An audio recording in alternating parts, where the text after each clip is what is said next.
Everybody, and I'm very pleased today that we are doing an update on our study on the situation with the Rohingya, and also very pleased that we have a number of witnesses, Rohingya witnesses here today to talk to us.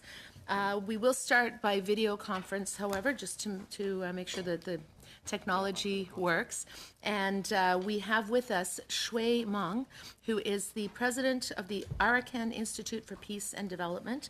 He was also a member of parliament in Myanmar who represented the Boothidong township in the Rakhine state from 2011 to 2016.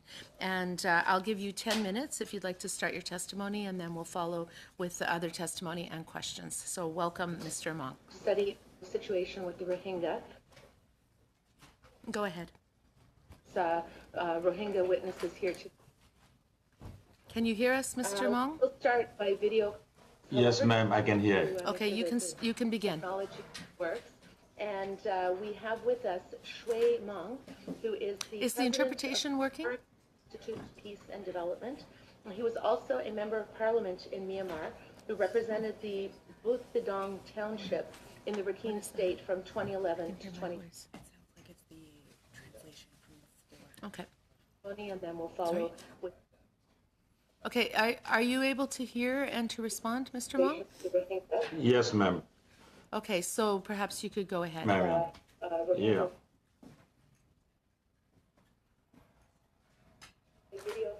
Yes, ma'am, I can hear. Okay, you can begin. Dear Madam Chair, first of all, I would like to thank you for giving me this opportunity to speak about current human rights situation of Rohingya in Myanmar before the House of Commons Subcommittee on International Human Rights of the Standing Committee on Are you able to hear and to respond, Mr. Meng? Foreign Affairs and International Development. Yes, ma'am, I can hear you very well. But I also hear some echo. I believe there is a repetition and a delay in what I'm saying. Dear Madam Chair, first of all, I think the problem, sir, is that you have your streaming on. So if you could turn your streaming off, because you're getting what we're saying twice. Yeah. So if you could turn the streaming off, then we won't be hearing the same thing twice. Yeah, so, yeah, you said twice.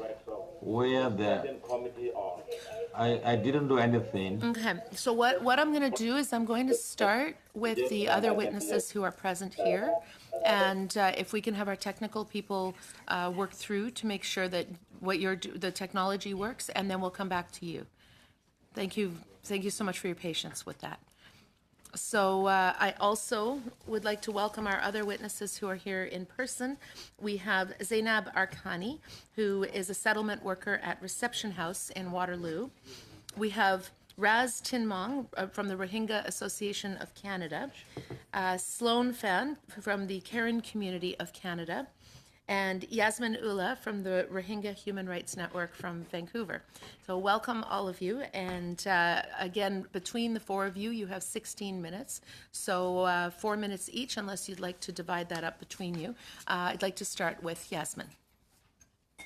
Madam Chair, my name is Yasmin. I'm a Rohingya.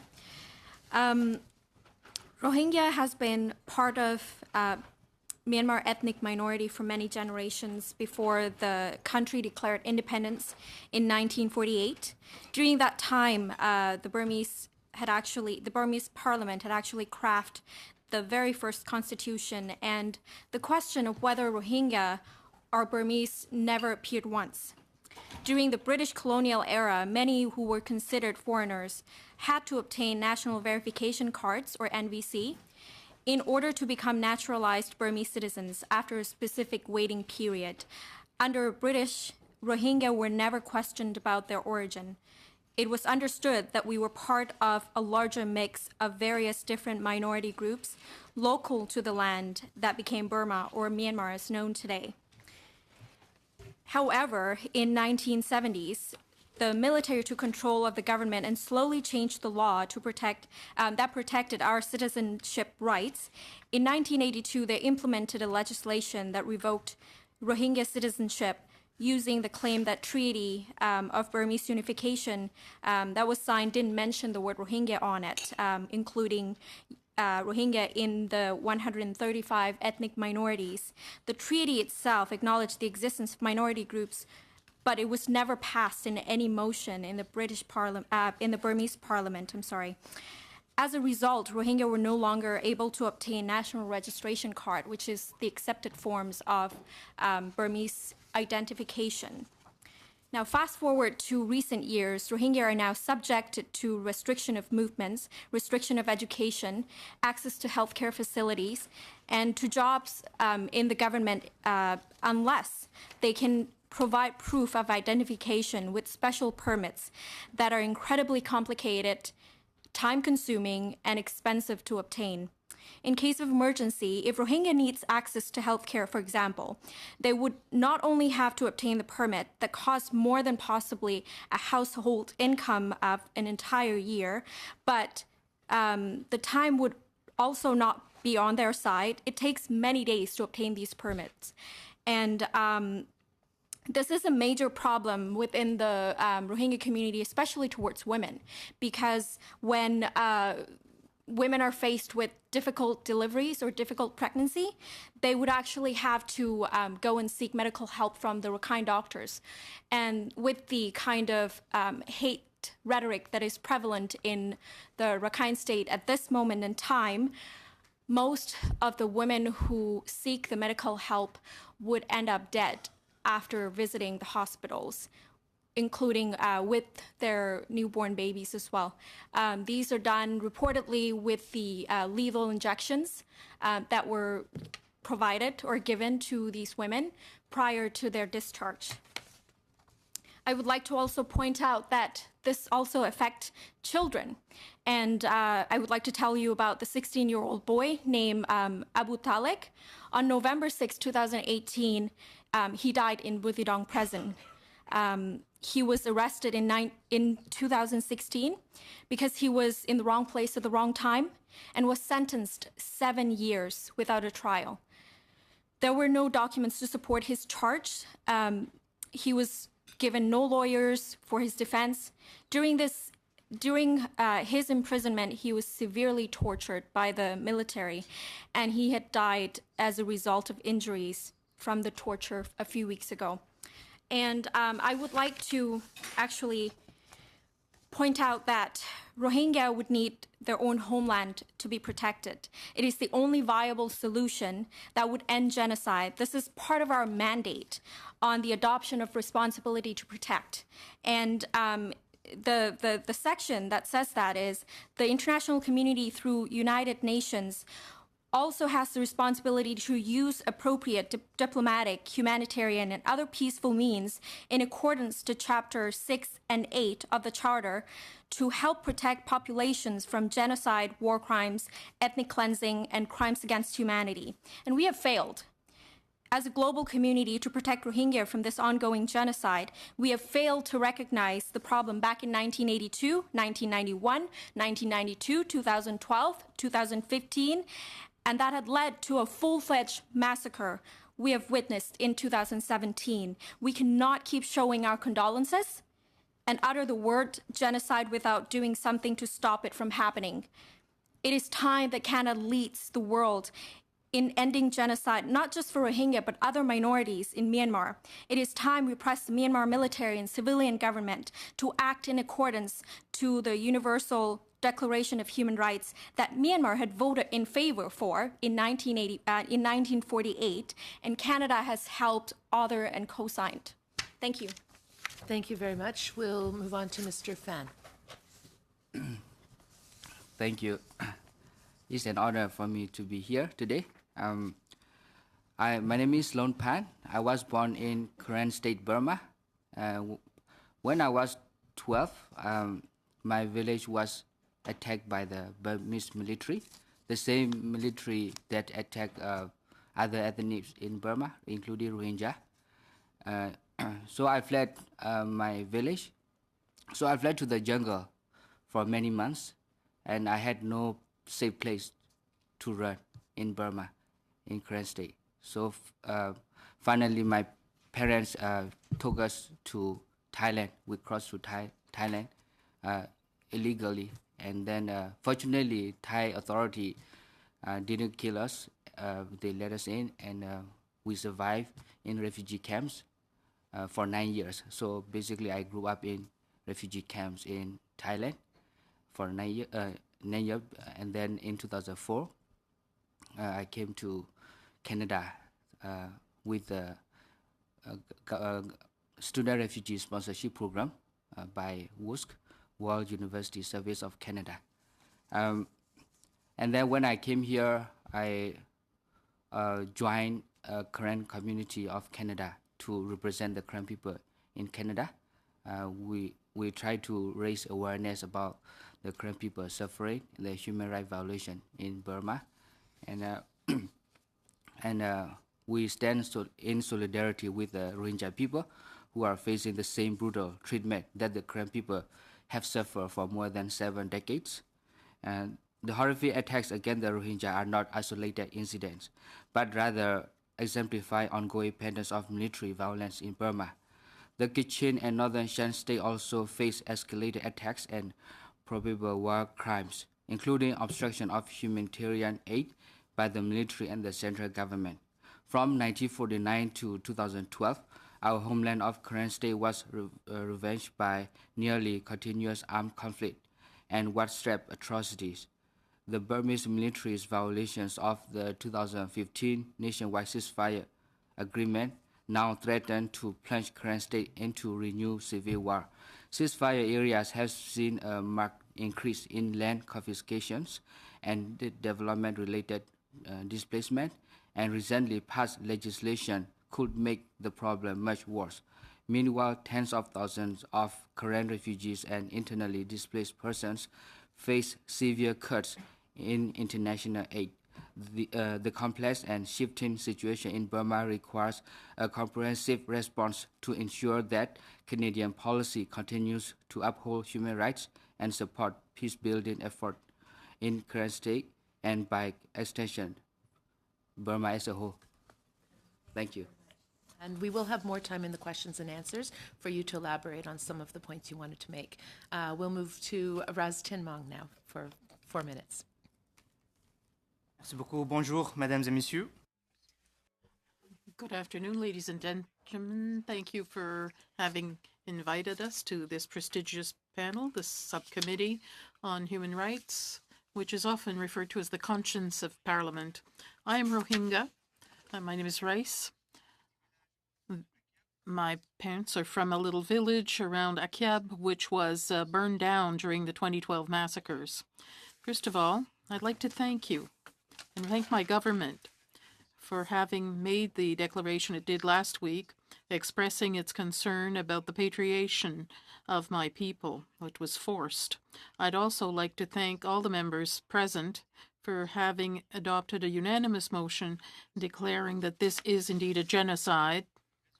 Soon after, the Rohingya Human Rights Network organized gatherings in 10 different cities and sent a strongly worded letter to the Prime Minister, signed by 125 Canadian academics and activists. I have the letter here. I'd like to thank all members of Parliament once again for their unanimous support to the rectification of the citizenship of Sung Aung Suu Kyi after a petition containing 65,000 signatures. Aid. Let us make sure that this money is well utilized to programs that help my sisters and brothers, my sisters specifically at the camps, get the post-rape trauma treatment that they deserve. That it is used to fund programs that help them become capable to earn a living by themselves, feed their children with dignity and pride, like any mother would want to do. Let us make sure that the funds are used to curb sex trafficking and drug trafficking that is rampant in the camps, and that the situation in the camps does not foster the creation of a new extremist group in Southeast Asia. Canada has recognized the situation in Myanmar as a genocide. This is a legal term with legal implications. and as signatories to the 1948 Genocide Convention following World War II and the Holocaust, the next step in such a recognition is invoking the convention that both Canada and Myanmar are signatories to. Through invoking the Genocide Convention, Myanmar can be taken to the International Court of Justice as a state, where its government as a whole would be held responsible for reparations of the consequences of genocide, give back the land to the people who had to flee, the citizenship rights that they inherently deserve, and reenact laws that will grant them their fundamental human rights. Canada does not need to invoke the convention by itself. It can do so with like-minded allied nations who have also taken a strong stance against Myanmar for its appalling record of human rights violations. This has been advocated by well-known Canadian human rights think tanks like Professor John Packer from the University of Ottawa's Human Rights Research and Education Center, as well as experts by Raoul Wallenberg Center, led by Honorable Erwin Kotler, former chair of the SDIR, this very prestigious institute. I would like to conclude by saying that as a proud Canadian, while our country's stance on addressing the human rights situation in Myanmar so far is highly commendable, we must realize that we are still very far from reaching the desired end state. Canada and the international community is yet to take concrete measures that will see changes on the grounds in Myanmar, a country that continues to target ethnic minorities by bombing Kachin, Karen, Shan, and Chin villages, continues to keep 127,000 Rohingyas in the concentration camps, and insists on making more during its proposed repatriation plans, because the Rohingya villages have not just been burned to the ground, but also bulldozed flat as per human rights satellite imageries. So it does not only deny them access to humanitarian rights and human rights investigators, but also convicts and sentences journalists for reporting openly known massacre of civilians. This is why the UN fact-finding mission to Myanmar said last month it is an ongoing genocide that is taking place at the moment. Okay, thank you. Thank you very much. And we will have more time in the questions. And now I'd like to go to Ms. Arkhani for 4 minutes. Thank you. Thank you, members of the Subcommittee on International Human Rights, for inviting me to testify here today. I was born in a town called Buthidaung of Arkan State, Burma, but raised in various other cities as my parents were transferred from town to town as government service holders. My mother was a high school teacher for her whole life, and my father was a government bureaucrat until 1995, when the Burmese government dismissed nearly all the non-Buddhist officers from every government service. I came to Canada in 2007, and since then I have been living in Kitchener, Ontario. Since the very first week of my arrival in Canada, I have been engaged in community work helping the newly resettled Rohingya brought from Bangladesh refugee camps under government sponsorship. They shared their painful experience with me that they had been through both in Burma and Bangladesh and lived and relived them. One particular issue I would like to address here today is about the faulty repatriation process. Repatriation of Rohingya refugees always brings flashback of horrors and nightmares. Many of my close relatives, neighbors, my husband, and in-laws were the survivors of 1978 refugee crisis and were repatriated in 1979, and the situation for Rohingya inside Burma did not change. Many Rohingya that I have helped in Kitchener were tortured by the Bangladeshi authorities during forceful repatriation of 1990s. Many had broken bones from beating, while some lost their loved ones. A man named Muhammad Ayub lost his right eye when authorities fired the crowd with live bullets. In another incident, a bullet pierced through the body of a woman and hit a child behind her. The child died on the spot. Luckily, that woman is one of the government-sponsored refugees that were brought to Canada in 2007, and she now lives in Vancouver. Refugees were coerced to go back days and nights and weeks and months. Similar to 1978 crisis, the real issue were neither addressed nor security and safety concerns were taken into consideration in 1990s repatriation scheme. The process was carried out in such a brutal way that many a time returnees were chased, loaded into trucks, and sent back without even checking if the entire family was together. Many parents and young children were separated forever as a result. Now, again, the refugees are being haunted by the repatriation nightmare. Although the Bangladeshi government has been saying that there is no forceful repatriation and no one would be sent back without their will, many Shia leaders, Majis, have been called and tortured for not being able to provide a list of returnees. There are several instances of family members taking poison with distress by saying they would rather die in the camp than being repatriated. My own niece told me, quote, "If I have to go back, I will take poison, the red killer," end quote. Following points prove that Burma is not honest in repatriation talk. All those displaced since 2012 in Sidwe, Chawto, Mimbyar, they are still in concentration camps. I would like to conclude with a quote from Professor Yang Healy, the special UN rapporteur. Quote, "Myanmar failed to provide guarantees they would not suffer the same persecution and horrific violence all over again," end quote. Thank you. Thank you very much, all of you, for your testimony. We're now going to try again with the video conference with Mr. Shui Mong. Can you hear us? Yes, madam. Okay, you go ahead, please. Thank you. Dear Madam Chair, first of all, I would like to thank you for giving me this opportunity to speak about current human rights situation of Rohingya in Myanmar before the House of Commons Subcommittee on International Human Rights of the Standing Committee on Foreign Affairs and International Development. Let me introduce myself. My name is Ushui Maung, also known as Abdul Razak, and I am a former Rohingya Member of Parliament in Myanmar from 2010 to 2015. I'm also president of Arkan Institute for Peace and Development, board member of ASEAN Parliamentarians for Human Rights, and founding member of International Panel of Parliamentarians for Freedom of Religion or Belief. Madam Chair, Rohingya were disenfranchised from the 2015 general election by military-backed Union Solidarity and Development Party government, and I was not allowed for re-election by accusing my parents are not citizens of Myanmar, although I was a sitting member of Parliament. On September 12, 2015, I came to the United States to brief human rights situation of Rohingya in Myanmar at the Tom Lantos Human Rights Commission of U.S. Congress, State Department, in my capacity of a sitting member of Parliament, and to attend IPP4 second annual conference in New York. Since then, I'm in exile in USA. I also briefed human rights situation of Rohingya before this committee on May 3rd, 2016.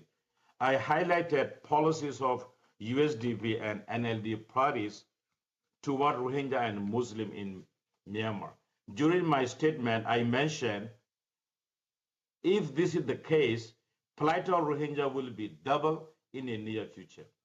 After 2.5 years now, it is much more than double. It has been 3 years. National League for Democracy Party, led by State Councillor and Foreign Minister Aung San Suu Kyi, is ruling Myanmar. Human rights situation of Rohingya, Kachin, and Shan under civilian government are worse than previous military governments. Although Rohingyas have been discriminated and persecuted since 1942, situation in the era of Aung San Suu Kyi's administration is the worst in the history of Myanmar. In the first week of August 2017, Myanmar security forces launched persecution campaign in northern Rakhine State. According to satellite images of Human Rights Watch and Amnesty International, more than 300 Rohingya villages were razed systematically. Approximately 35,000 Rohingya men, women, and children were killed. Hundreds of women were gang raped. Children were thrown away to the burning houses by the security forces and local vigilantes. The local vigilantes were trained by local police and equipped with guns and swords before the security forces started operation to persecute and kill innocent Rohingyas. This is very interesting.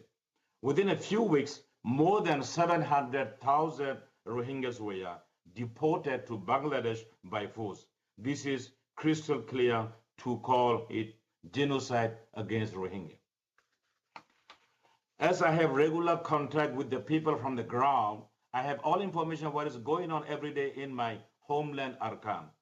As innocent Rohingyas were killed and houses were burned down every day, I requested Myanmar government leaders in Naypyidaw by my Facebook Live video on August 27, 2017, to protect innocent people from being killed.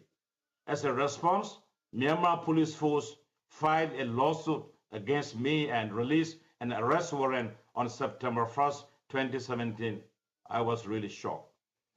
The whole world was shocked as a million Rohingya were forced to flee and living in the world's largest refugee camp in Bangladesh. UN, United States, Canada, European Union, and the whole world show their highest concern to stop the atrocities, crime against humanity, war crimes, and to make perpetrators accountable.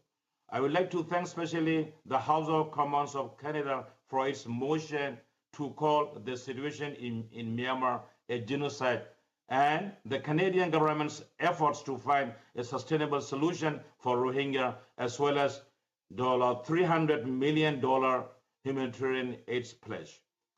Madam Chair, current situation of Rohingya inside Arakan State, Myanmar is still so dire, as Myanmar government has been consistently denying not only massacre against Rohingya, but also existence of Rohingya ethnicity in Myanmar, despite international pressure. The worst thing is the genocide against Rohingya is ongoing. Myanmar and Bangladesh agree for repatriation of 2,200 Rohingya refugees out of 1 million. Both countries reportedly agreed to start on November 15, 2018. Myanmar looks more serious than Bangladesh to bring this handful amount of refugees back. No refugee is ready to come back to Myanmar without concrete evidence of safety and fundamental rights, including full-fledged citizenship, freedom of movement, and freedom of religion. In this point, we have a question. Does Myanmar government really want this repatriation? I don't think so. This so-called repatriation is not genuine. Although Myanmar government is saying, quote, ready for repatriation, unquote, it is still denying fundamental rights of Rohingya. Myanmar easily commits when pressure is mounted, but it breaks commitments systematically. We learned a lot of lessons from 1978 and 1994 repatriation. I think this is to puncture international pressure and detour UN's path to find a sustainable solution for Rohingya. Myanmar is still accusing Rohingya as illegal immigrants. Almost all villages or refugees were bulldozed and destroyed completely. All crops and cattle were looted. Same local security forces and vigilantes are still reportedly threatening Rohingya to expel if they are resettled, especially in Maundaw South area. Myanmar government issued permits for demonstration against Rohingya repatriation and resettlement in Maundaw South. President U Thein Sein government created national verification card to alienate the majority of Rohingya population. It doesn't guarantee for citizenship.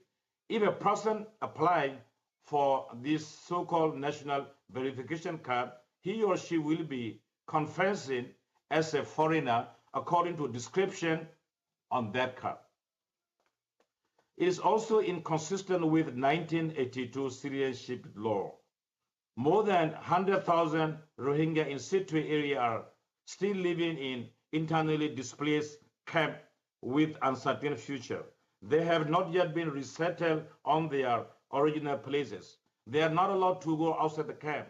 They feel hopeless as they have been kept in prison-like camp for 6 years. In this situation, how can Rohingya come back? If they do, in this given situation, they will remain in vicious cycle of discrimination and persecution forever. Maybe another episode of genocide to uproot the whole population from their ancestral land. Madam Chair, therefore, international community should double its efforts and find a mechanism so that Myanmar government agrees to make perpetrators accountable, accept existence of Rohingya, restore civil rights of them with dignity, safety, and security. Let me stop my statement here. Thank you so much for your time, Madam. Thank you very much, and thank you for being here once again to testify before this committee. We will have time just for one round of questions, and we're going to start with Mr. Anderson for 7 minutes.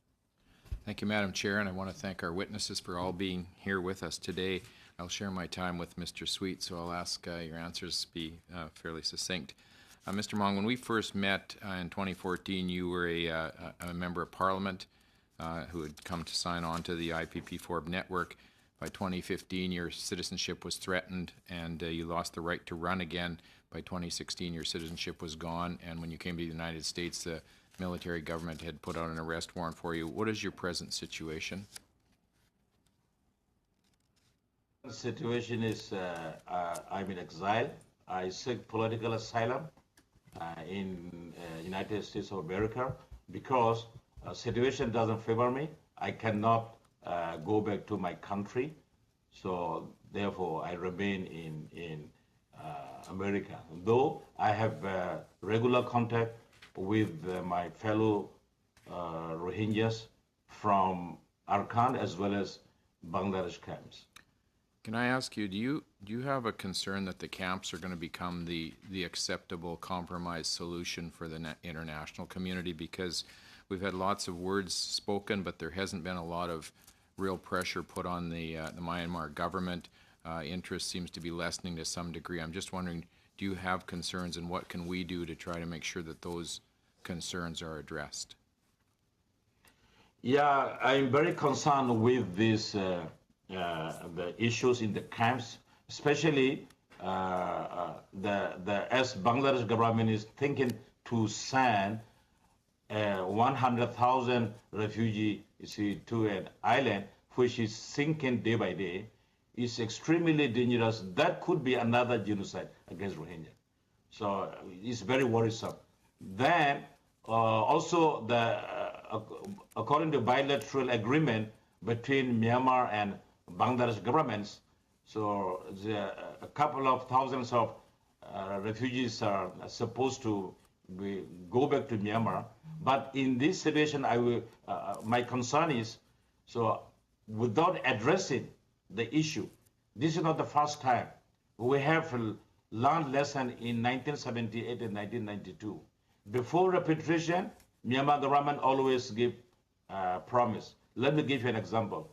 In one of the in Dhaka meeting, Myanmar Immigration Deputy Director General said, upon the return, they will be given a citizenship card.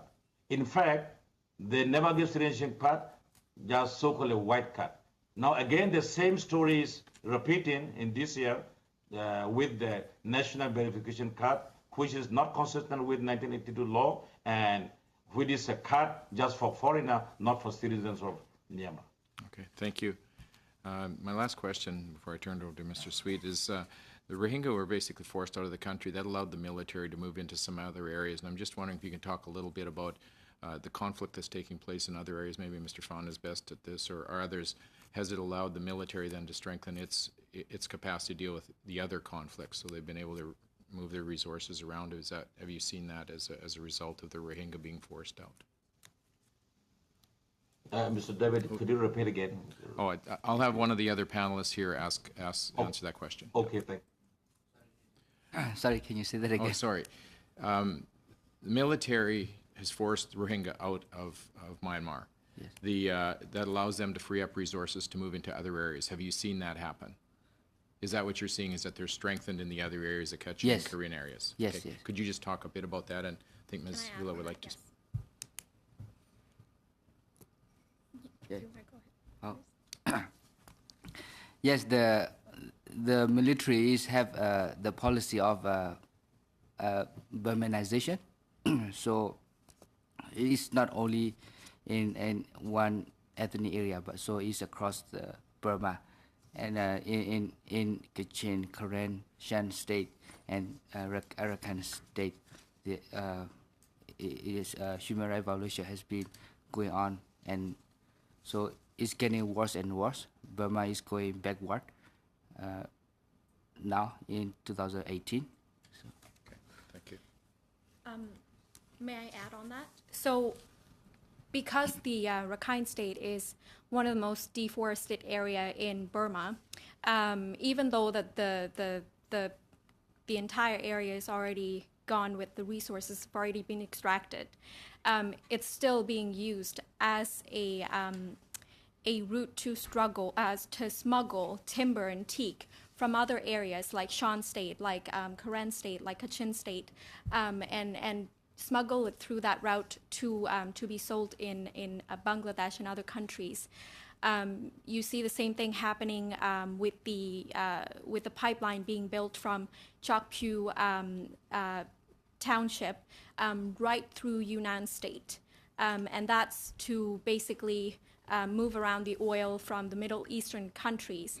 And these are built along not just Rakhine State, but it crosses over many other areas. And what we see in Rakhine State specifically is that they've destroyed a lot of mountains and natural resources, and with a lot of mining involved, and these caused a lot of environmental havoc.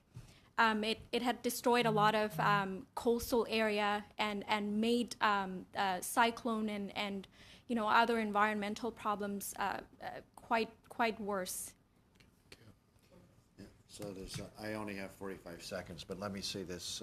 I'm certain that everybody here feels the same way, that your champions, what you've survived is extraordinary, and not only are you to be commended for that, but you're to be commended that rather than just take relief in a free country like Canada, you've spent your time defending your people. So I just want to say thank you very much for that, and that's unfortunately all I have the opportunity to do. So we appreciate your testimony.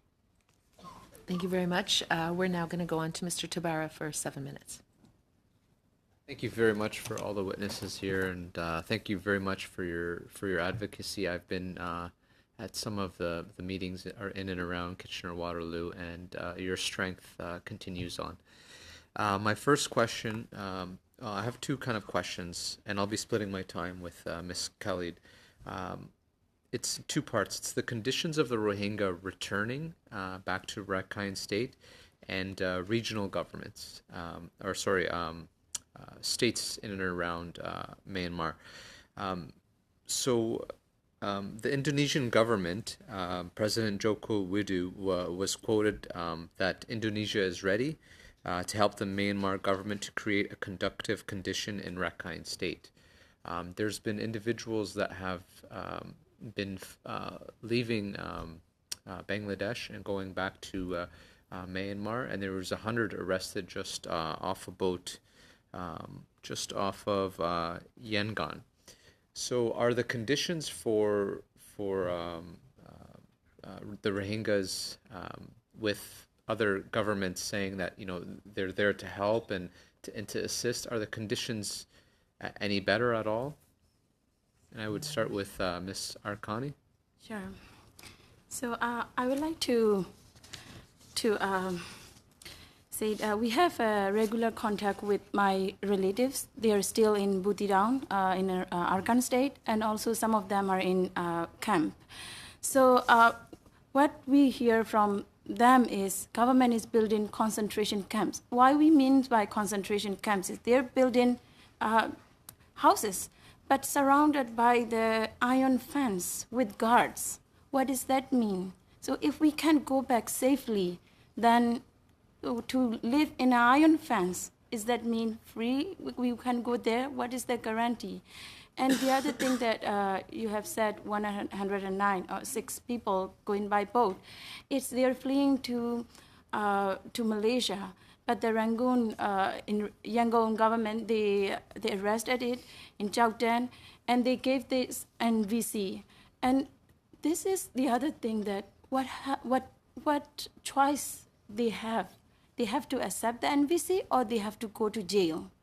And everybody in Arakan State, in Rohingya people, are very afraid because some of the houses, like in village, the military come and they burn down the houses. But some of them, they didn't leave the country. They put the hut, small with the bamboo shed, and they live there. But now the government is trying to send them in those camps. What is that purpose? So, okay, these peoples are in there. They should build a house, and this is their land. They should stay in there. But no, the government didn't allow that. They want to put in the camps. So this is saying that it's not honest. And we are very welcome with the other international government come forward and help them. But we can't trust Burmese government. Do you feel hopeful that other neighboring states have mentioned that they're there to help the Rohingyas, or is there not much? Not much yet inside the. I'll pass it on to my colleague. If I may add, sir, if that's okay, I may add just a few comments to what my colleague, Ms. Arkani, mentioned. The plight of my people, it has happened for decades. You are very well aware. Every time there's a massacre, and after the massacre finishes, you have what is called this intermediate phase where human trafficking, where sex trafficking, and all these horrible things happen. The boats that left are very product of human trafficking that happens through the jungles of Thailand and then all the way into Malaysia. And they happen from these people who left, they left from the intermittent camps, the IDP camps that are out there. The 127,000 people that Mr. Shuemong mentioned about, I also alluded in my talk, these people have nowhere to escape. And those who are in the camps in Bangladesh, the moment they hear that there is repatriation happening, they are trying to escape. And these are the people, and the very people who are in the boats, it hasn't been just 3 weeks that I finished some translations of interviews conducted by the Museum of Human Rights, the Canadian Museum of Human Rights. I invite you all to attend the opening ceremony of the very first ever Rohingya exhibition that will happen there. The survivors have talked about how there are some people who have been interviewed who are in these trafficking camps. They have talked about when they enter these boats, they are faced by the same Burmese authorities. It's the Burmese authorities that are doing these trafficking, and that is the product of it. There is no safety happening there. Thank you. How much time do I have? 2 minutes, fantastic. Well, firstly, I want to echo the voice of my colleagues and really thank you for your advocacy and your courage and in coming forward and speaking for those that don't have a voice right now. Really, thank you. You spoke, Ms. Arkani, about repatriation, and we know that the Rohingya not only faced violence from the military, but also from local communities and their neighbors and friends within them. So when we talk about repatriation, I think the challenge is not just coming back into a land and being accepted by the government, but it's also being accepted by the people. If you can touch on how you think repatriation should actually be happening, and secondly, Mr. Fan, if you can, or Ms. Ola, if you can speak to how other minorities who are also facing violence at the hands of the military, do they also face violence from their neighbors and the local communities as well? Ms. Arkani. Sure. So I left my country when I was 24 years old, which means I have raised and graduated over there only less than 1%, and I'm very lucky enough to have that chance. So I have various of friends. Actually, Burma is a very diverse country. We have a various ethnicity. We go to school together with Christian, Nepals. It's very beautiful country. But the problem is racism. That the government use religious as a profit thing. So whenever they want to do something, they use the religious. They put the religious in front of them, and they put this hatred in people.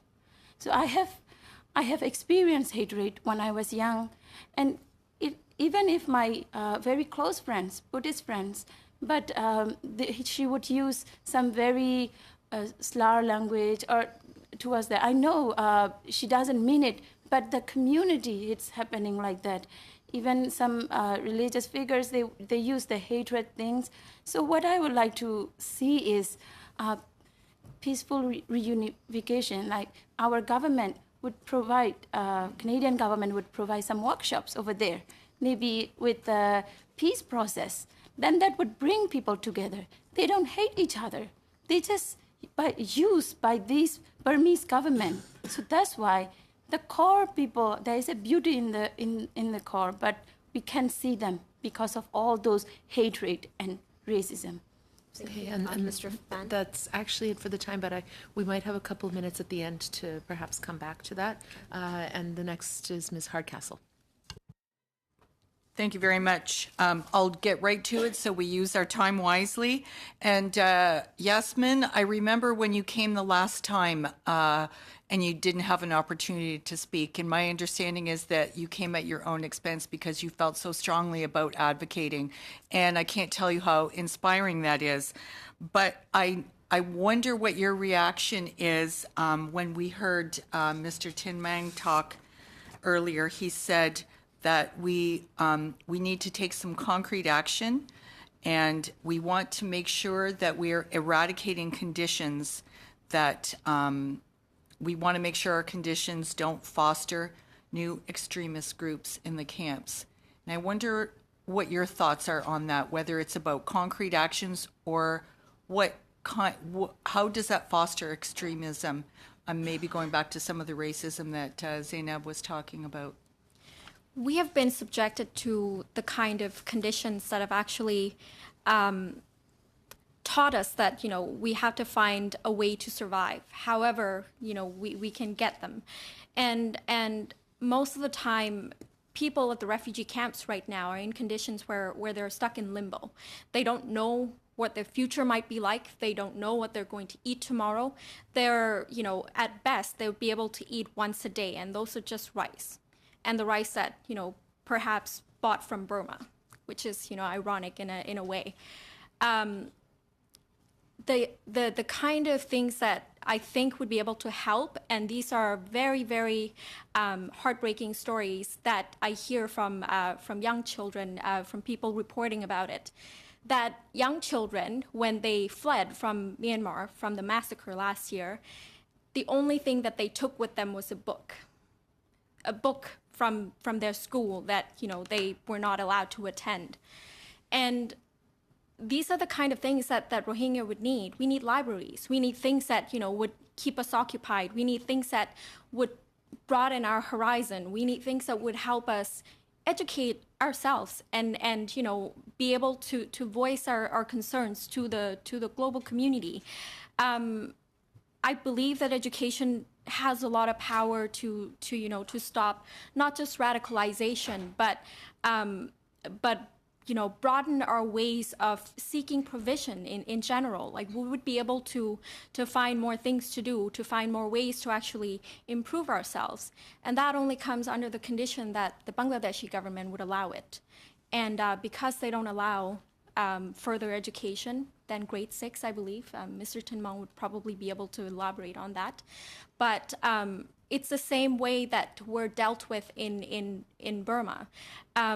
Most of our schools would be segregated from the rest of Rakhine community.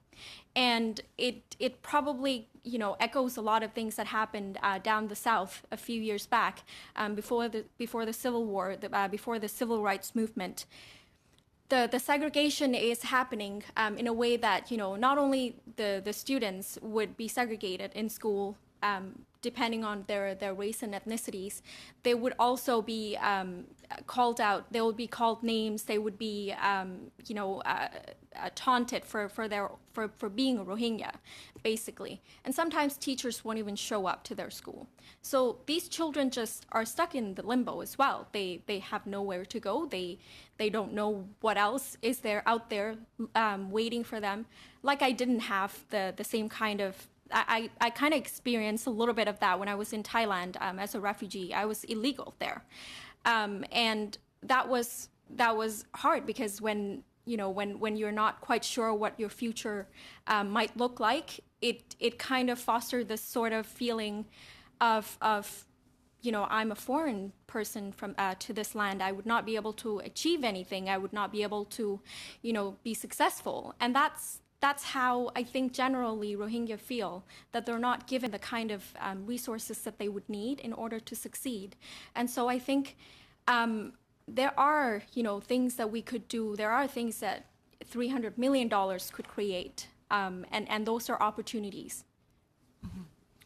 Do you think we should come out very succinctly and renounce or denounce the repatriation right now? I think so. Yeah. And Zainab, you wanted to... Yes, I think so, absolutely. Until the Burma is not ready with giving us the full citizenship, giving us safety, and with the international peacekeeping forces there, or other governments, international governments are there, we should denounce. We must denounce, because it will be another genocide, like my colleague said.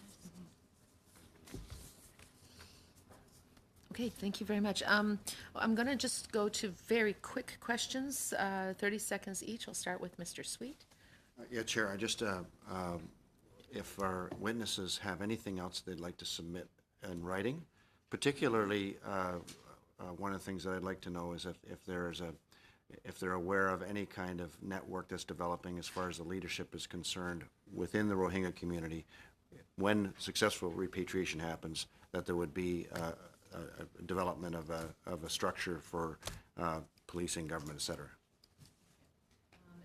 Let Mr. Frederiskatos, very quick 30 seconds. Thank you, Madam Chair. Thank you, all of you, from London, Ontario. We have an emerging Rohingya community, and your heroic advocacy matches with theirs. So I just wanted to put that on the record.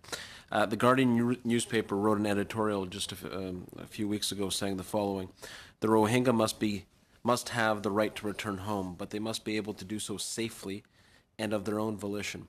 That is not the case now. Until that time comes, Bangladesh must be given all the support it needs to host them, and forced repatriations, must be opposed as unconscionable and unacceptable. Do you agree with that point of view? We have about 5 minutes. There's been a number of questions and some that you didn't get to, so I'm going to allow those of you that really want to answer any of the questions you didn't get to answer or have something really significant to say in those 5 minutes to be very succinct and give you the opportunity to do that, including Mr. Mong, who is on video conference. So if you could indicate to me who would like to go first. So I can start, sir. If you're talking about Mr. Garnagenis' article that... This was in the Guardian, the UK Guardian. Oh, the Guardian, I'm sorry. It's their editorial. I misheard. Yeah. I thought you said Garnet, so... Oh, no, I said Guardian. Guardian, that's I all like right. Garnagenis and everything, but yeah, it's the Guardian. That's... So regarding repatriation and regarding the policing force that Mr. Sweet talked about, etc., we have to be very, very clear that we are not talking about repatriating into a different nation that belongs to the Rohingya. We are indigenous to Myanmar. We are from Myanmar. Our people, the people over there at the camps that I lived with for 1 month, should be able to go back to their own homelands, to their own. It has to be accepted by the Myanmar government, from full citizenship rights to full rights for education, to work, to being treated as human beings. And I think it was Madame Khalid's point on whether it's the government or it's the people, and Zainab very well answered to that. However, wherever there are good people, when the genocide took place, when the massacres took place, there was a group of, and there continues to be a group of, mobsters who are extremist Buddhists who are out there and who are conducting this massacre. I will refer you to a report by 45 Rights. It's called, and then they came with long swords, something like that is the article. The swords were not carried by the military. The swords were carried by the civilians who are conducting the massacre. And it's everywhere. It's the same thing in the Karen villages, the Kashan. So until a change of situation happens on the grounds, I say we cannot, as Canadians, we need to gauge our actions based on how our policies impact changes on the ground in Myanmar, the attitude of Burmese government and its entities. You see, that's the gauging point on how we have successfully influenced, how we have successfully given a voice for the very people who are at the camps to be able to come back to their own homeland. They're not going to be living forever in these refugee camps in these dire conditions, but they will only return when situations on the ground change. And this is what we are asking for. I've got some of my colleagues over here, if they are to add anything, ma'am, if you permit. We would welcome written briefs. Unfortunately, time doesn't allow. I did want to ask Mr. Mong if you had any final word in 1 minute or so.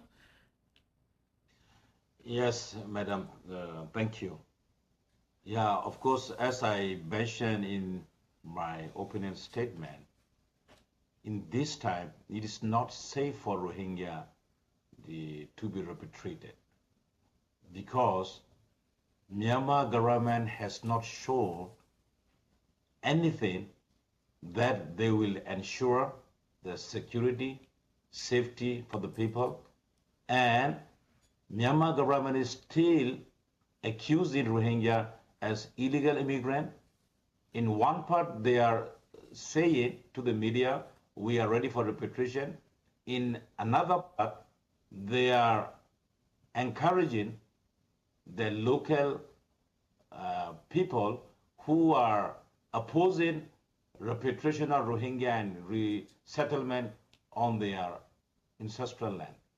So in this limbo, so if we go back, if Rohingyas are willing to go back, so the situation will be not different from of 1978 and 1994. During that repatriation, Myanmar government promised a lot, but nothing was implemented. But now we cannot see anything concrete so that Myanmar will take measures just to reintegrate these all people again on their own land, to grant or to restore the Rohingyas' civil rights. Okay, thank you. And I want to thank all of you for being here, for your very compelling, very informative testimony. And we will be having another session on this 1 week from today on the 29th. So those that are interested, those that are watching on television, will have one more hour to discuss this issue. Thanks to those who came from far away. And just before we adjourn, I want to remind the committee that next Tuesday morning, the 27th, at 8:30 a.m., Kairos Women of Courage is going to be bringing women human rights defenders for a breakfast, and that is women from South Sudan, Palestine, Congo, Colombia, and the Philippines. It's just been distributed to all of you, and I hope that you'll be able to attend that breakfast. So once again, thank you very much to our witnesses, and the committee is adjourned.